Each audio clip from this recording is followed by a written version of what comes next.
il y a des mots que l'on aimerait entendre murmurer à l'oreille,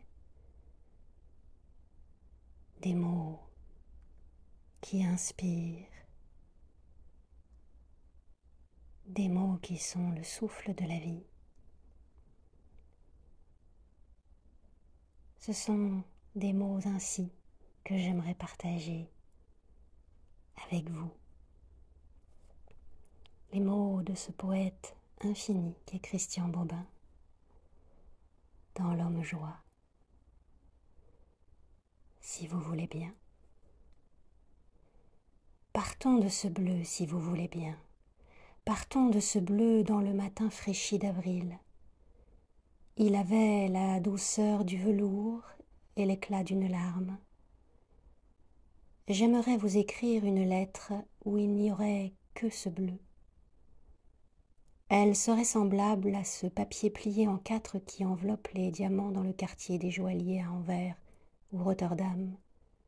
Un papier blanc comme une chemise de mariage, avec à l'intérieur des grains de sel angélique, une fortune de petits poussets, des diamants comme des larmes de nouveau-né.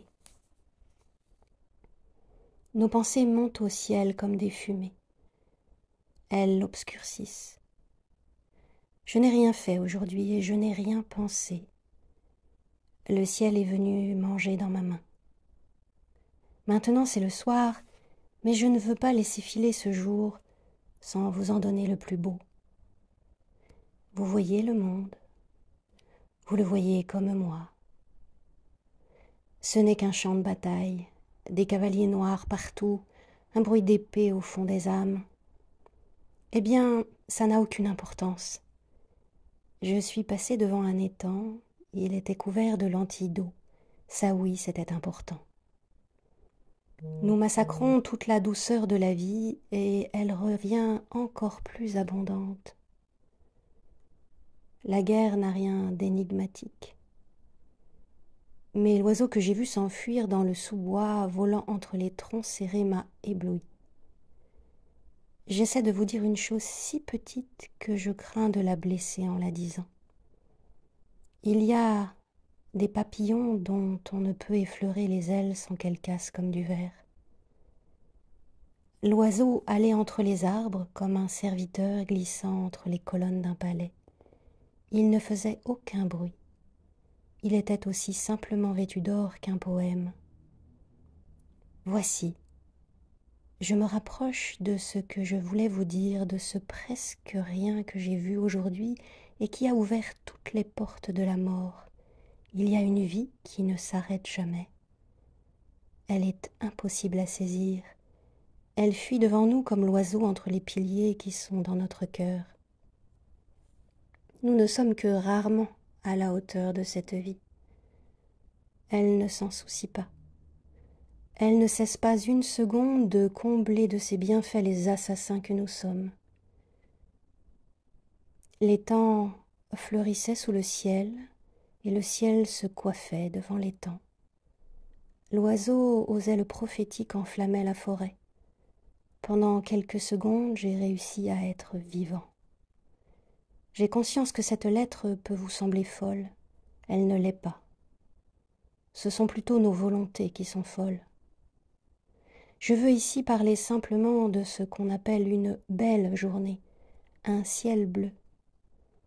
Ces expressions désignent un mystère, un couteau de lumière dont la lame fraîche nous ouvre le cœur.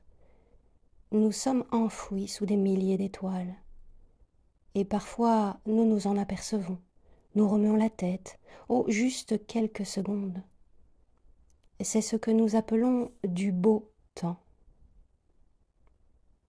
J'imagine quelqu'un qui entre au paradis sans savoir que c'est le paradis. Il a des inquiétudes, des projets, il est très occupé. Un bruit de fer, un cliqueté d'été l'accompagne. C'est si banal, la guerre. Et puis tout d'un coup, il y a une lumière, de neige sur un étang, et un oiseau aux ailes d'or fracasse les murailles du monde. C'est quelque chose d'inespéré, quelques secondes suffisent, n'est-ce pas, pour vivre éternellement. Nous sentons et nous éprouvons que nous sommes éternels. Cette pensée de Spinoza a la douceur d'un enfant endormi à l'arrière d'une voiture. Nous avons, vous et moi, un roi soleil assis sur son trône rouge dans la grande salle de notre cœur. Et parfois, quelques secondes, ce roi, cet homme joie, descend de son trône et fait quelques pas dans la rue. C'est aussi simple que ça. Je n'aime que les livres dont les pages sont imbiblées de ciel bleu, de ce bleu qui a fait l'épreuve de la mort. Si mes phrases sourient, c'est parce qu'elles sortent du noir. J'ai passé ma vie à lutter contre la persuasive mélancolie. Mon sourire me coûte une fortune.